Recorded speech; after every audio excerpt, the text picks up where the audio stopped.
ओम नमः शिवाय। शिव जी सदा सहाय। ओम नमः शिवाय। गुरु जी सदा सहाय। रुद्र संहिता के पार्वती खंड का 25वां अध्याय। भगवान शिव की आज्ञा से सप्तऋषियों का पार्वती के आश्रम पर जा उनसे शिव विषयक अनुराग की परीक्षा करना और भगवान को सब वृतांत बताकर स्वर्ग को जाना। ब्रह्मा जी कहते हैं, देवताओं के अपने आश्रम पर चले जाने पर पार्वती के तप की परीक्षा के लिए भगवान शिव समाधिस्थ हो गए। वे स्वयं अपने आप में अपने में ही प्रात पर स्वस्थ माया रहे तथा उपद्रव शून्य स्वरूप चिंतन करने लगे। उस ध्येय वस्तु के रूप में साक्षात भगवान महेश्वर ही विराजमान है। उनकी गति का किसी को ज्ञान नहीं होता। वे भगवान वृषध्वज ही सबके सृष्टा परमेश्वर हैं। तात उन दिनों पार्वती देवी बड़ी भारी तपस्या कर रही थी। उस तपस्या से रुद्रदेव भी बड़े विस्मय में पड़ गए। भक्ताधीन होने के कारण ही वे समाधि से विचलित हो गए और किसी कारण नहीं। तदनंतर सृष्टिकर्ता हर ने वशिष्ठ आदि सप्तऋषियों का स्मरण किया। उनके स्मरण करते ही वे सातों ऋषि शीघ्र ही वहां आ पहुंचे। उनके मुख पर प्रसन्नता छा रही थी तथा वे सबके सब अपने सौभाग्य की अधिक सराहना करते थे। उन्हें आया देख भगवान शिव के नेत्र प्रसन्नता से प्रफुल्ल कमल के समान खिल उठे और वे हंसते हुए बोले, तात सप्तऋषियों, तुम सब लोग मेरे हितकारी तथा संपूर्ण वस्तुओं के ज्ञान में निपुण हो। अतः शीघ्र ही मेरी बात सुनो। गिरिजा कुमारी देवेश्वरी पार्वती इस समय सुस्थिर चित हो गौरी शंकर नामक पर्वत पर तपस्या कर रही हैं। मुझे पति रूप में प्राप्त करना ही उनकी तपस्या का उद्देश्य है। द्विजो, इस समय केवल सखियां उनकी सेवा में हैं। मेरे सिवा दूसरी समस्त कामनाओं का परित्याग करके वे एक उत्तम निश्चय पर पहुंच चुकी हैं। मुनिवरों, तुम सब लोग मेरी आज्ञा से वहां जाओ और प्रेम पूर्ण हृदय से उनकी दृढ़ता की परीक्षा करो। वहां तुम्हें सर्वथा छलयुक्त बातें कहनी चाहिए। उत्तम व्रतधारी महर्षियों, मेरी आज्ञा से ऐसा करना है, इसीलिए तुम्हें संशय नहीं करना चाहिए। भगवान शिव की आज्ञा पाकर वे सातों ऋषि तुरंत ही उस स्थान पर जा पहुंचे जहाँ दीप्तिमती जगन माता पार्वती विराजमान थी। सप्तऋषियों ने वहां शिवा को तपस्या की मूर्ति दूसरी सिद्धि के समान देखा।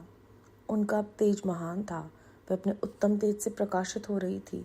उन उत्तम वरधारी सप्तऋषियों ने उन्हें मन ही मन प्रणाम किया और उनके द्वारा विशेषतः पूजित हो वह मस्तक झुकाकर इस प्रकार बोले। ऋषियों ने कहा, देवी गिरिराज नंदिनी, हमारी ये बात सुनो। हम जानना चाहते हैं कि तुम किस लिए तपस्या करती हो तथा इसके द्वारा किस देवता को और किस फल को पाना चाहती हो। उन द्विजों के इस प्रकार पूछने पर गिरिराज कुमारी देवी शिवा ने उनके सामने अत्यंत गोपनीय होने पर भी सच्ची बात बताई। पार्वती बोली, मुनीश्वरों, आप लोग प्रसन्नता पूर्वक हृदय से मेरी बात सुने। मैंने अपनी बुद्धि से जिसका चिंतन किया है, अपना वह विचार मैं आपके सामने रखती हूँ। आप लोग मेरी असंभव बातें सुनकर मेरा उपहास करेंगे, इसीलिए उन्हें कहने में संकोच ही होता है। तथापि कहती हूँ, क्या करूँ। मेरा ये मन अत्यंत दृढ़ता पूर्वक एक उत्कृष्ट कर्म के अनुष्ठान में लगा है और ऐसा करने के लिए विवश हो गया। यह पानी के ऊपर बहुत बड़ी और ऊंची दीवार खड़ी करना चाहता है। देवऋषि का उपदेश पाकर मैं भगवान रुद्र मेरे पति हूँ, इस मनोरथ को मन में लिए अत्यंत कठोर तप कर रही हूँ। मेरा मन रूपी पक्षी बिना पांख के ही हठपूर्वक आकाश में उड़ रहा है। मेरे स्वामी करुणा निधान भगवान शिव ही उसके इस आशा की पूर्ति कर सकते हैं। पार्वती का यह वचन सुनकर वह मुनि हंस पड़े और गिरजा का सम्मान करते हुए प्रसन्नता पूर्वक छल युक्त मिथ्या वचन बोले। ऋषियों ने कहा, गिरिराज व नंदिनी, देवऋषि नारद व्यर्थ ही अपने को पंडित मानते हैं। उनके मन में क्रूरता भरी रहती है। आप समझदार होकर भी क्या उनके चरित्र को नहीं जानती। नारद छल कपट की बातें करते हैं और दूसरों के चित्त को मुंह में डालकर मत डालते हैं। उनकी बातें सुनने से सर्वथा हानि ही होती है। ब्रह्मपुत्र दक्ष के पुत्रों को नारद जी ने जो छल पूर्वक उपदेश दिया, उसका फल ये हुआ कि वे सब के सब अपने पिता के घर लौटकर ना आ सके। यही हाल उन्होंने दक्ष के दूसरे पुत्र का भी किया। वे भी उनके चक्कर में आकर भिखारी बन गए। विद्याधर चित्रकेतु को इन्होंने ऐसा उपदेश दिया कि उसका घर ही उजड़ गया। प्रहलाद को अपना चेला बनाकर उन्होंने हिरण्याकश्यप से बड़े बड़े दुख दिलवाए। ये सदा दूसरों की ही बुद्धि में भेद पैदा किया करते हैं। नारद मुनि कानों को पसंद आने वाली अपनी विद्या जिसको सुना देते हैं वही अपना घर छोड़कर तत्काल भीख मांगने लगता है। उनका मन मलिन है, केवल शरीर ही सदा उज्जवल दिखाई देता है। हम उन्हें विशेष रूप से जानते हैं क्योंकि उनके साथ रहते हैं। उनका उपदेश पाकर बड़े बड़े विद्वानों द्वारा सम्मानित होने वाली तुम भी व्यर्थ ही भुलावे में आ गई और मूर्ख बनकर दुष्कर तपस्या करने लगी। बाले, तुम जिनके लिए यह भारी तपस्या करती हो वे रुद्र सदा उदासीन, निर्विकार तथा काम के शत्रु हैं, इसमें संशय नहीं है। वे अमांगिक वस्तुओं से युक्त शरीर धारण करते हैं, लज्जा को तिलांजलि दे चुके हैं। उनका ना कहीं घर है, न द्वार है, न किसी कुल में उत्पन्न हुए, इसका भी किसी को पता नहीं है। कुत्सित वेश धारण किए भूतों तथा प्रेतों आदि के साथ रहते हैं और नंग धड़ंग हो शूल धारण किए घूमते हैं। धूर्त नारद ने अपनी माया से तुम्हारे सारे विज्ञान को नष्ट कर दिया, युक्ति से तुम्हें मोह लिया और तुमसे तप करवाया। देवेश्वरी गिरिजा नंदिनी, तुम्हें विचार करो कि ऐसे वर को पाकर तुम्हें क्या सुख मिलेगा। पहले रुद्र ने बुद्धि से खूब सोच विचार कर साध्वी सती से विवाह किया, परंतु वे ऐसे मूढ़ हैं कि कुछ दिन भी उनके साथ निभा न सके। उस बेचारी को वैसे ही दोष देकर उन्होंने त्याग दिया और स्वयं स्वतंत्र हो अपने निष्कल और शोकरहित स्वरूप का ध्यान करते हुए उसी में सुखपूर्वक रम गए। देवे, जो सदा अकेले रहने वाले शांत, संगरहित और अद्वितीय हैं, उनके साथ किसी स्त्री का निर्वाह कैसे होगा। आज भी कुछ नहीं बिगड़ा, तुम हमारी आज्ञा मानकर घर लौट चलो और इस दुर्बुद्धि को त्याग दो। महाभाग्य, इससे तुम्हारा भला होगा। तुम्हारे योग्य वर हैं भगवान विष्णु, जो समस्त सद्गुणों से युक्त हैं। वे वैकुंठ में रहते हैं, लक्ष्मी के स्वामी हैं और नाना प्रकार की क्रीड़ाएं करने में कुशल हैं। उनके साथ हम तुम्हारा विवाह करा देंगे और वह विवाह तुम्हारे लिए समस्त सुखों को देने वाला होगा। पार्वती, तुम्हारा जो रुद्र के साथ विवाह करने का हठ है, ऐसे हठ को छोड़ दो और सुखी हो जाओ।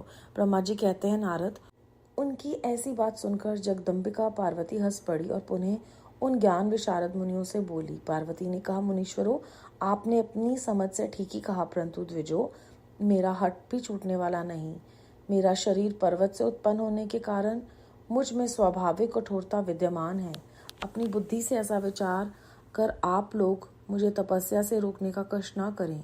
देवऋषि का उपदेश वाक्य मेरे लिए परम हितकारक है, इसीलिए मैं उसे कभी नहीं छोड़ूंगी। वेदता भी यह मानते हैं कि गुरुजनों का वचन हितकारक होता है, गुरुओं का वचन सत्य होता है। ऐसा जिनका दृढ़ विचार है, उन्हें इहलोक और प्रलोक में परम सुख की प्राप्ति होती है और दुख कभी नहीं होता। गुरुओं का वचन सत्य होता है, यह विचार जिनके हृदय में नहीं, उन्हें इहलोक और प्रलोक में भी दुख ही प्राप्त होता है, सुख कभी नहीं मिलता। अतः द्विजो, गुरुओं के वचन का कभी किसी तरह भी त्याग नहीं करना चाहिए। मेरा घर बसे या उजड़ जाए, मुझे तो ये हठ ही सदा सुख देने वाला है। मुनिवरों, आपने जो बातें कही हैं, मैं उनका आपके कहे हुए तात्पर्य से भिन्न अर्थ समझती हूँ और उनका ये संक्षेप से विवेचन प्रस्तुत करती हूँ। आपने ये ठीक कहा कि भगवान विष्णु सद्गुणों के धाम तथा लीला विहारी हैं।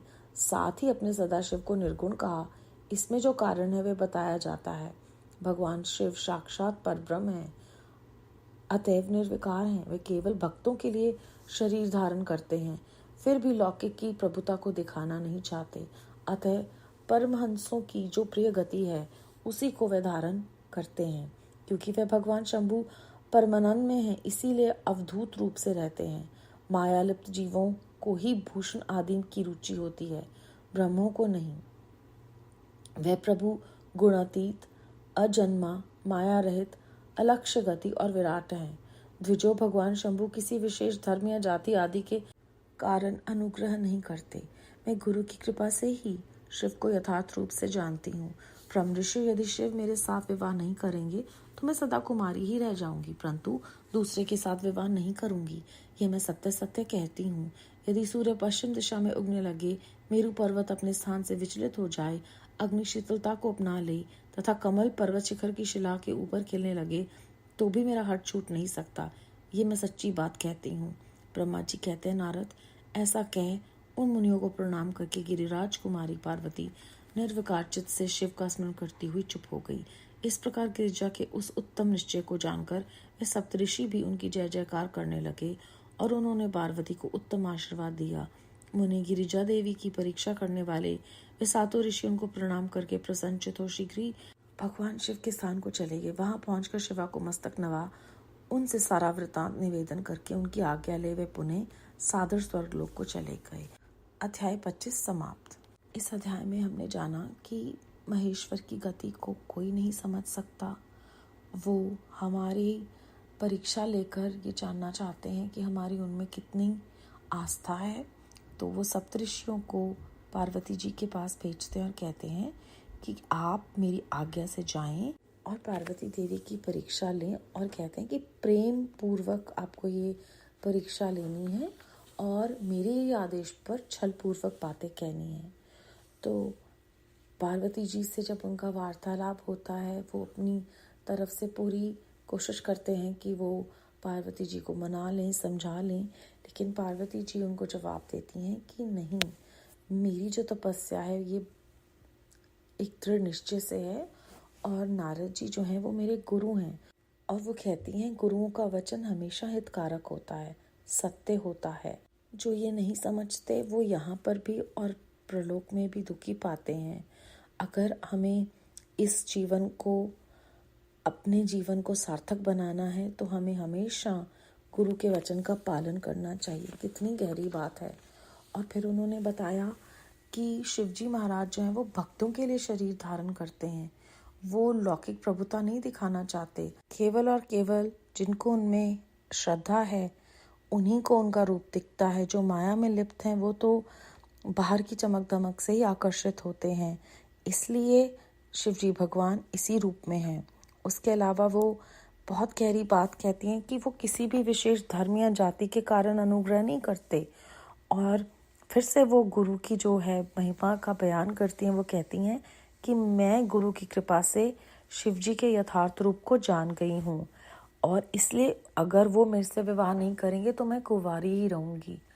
हम बहुत ही भाग्यशाली हैं कि हमें ये सब कुछ सुनने को और समझने को मिल रहा है हमारे गुरु जी की कृपा से, जिन्होंने हमारा मार्गदर्शन किया है कि श्री शिव पुराण का पठन और श्रवण जो है वो हमारे जीवन के लिए मार्गदर्शक बन सकता है। हर अध्याय में इतनी गहरी बातें छुपी हैं, कुछ तो हमें समझ भी नहीं आती हैं। जैसे जैसे उनकी कृपा होती है वैसे वैसे वो हमें समझा रहे हैं। कोटि कोटि शुक्राना गुरु जी महाराज आपका। ओम नमः शिवाय। शिवजी सदा सहाय। ओम नमः शिवाय। गुरु जी सदा सहाय।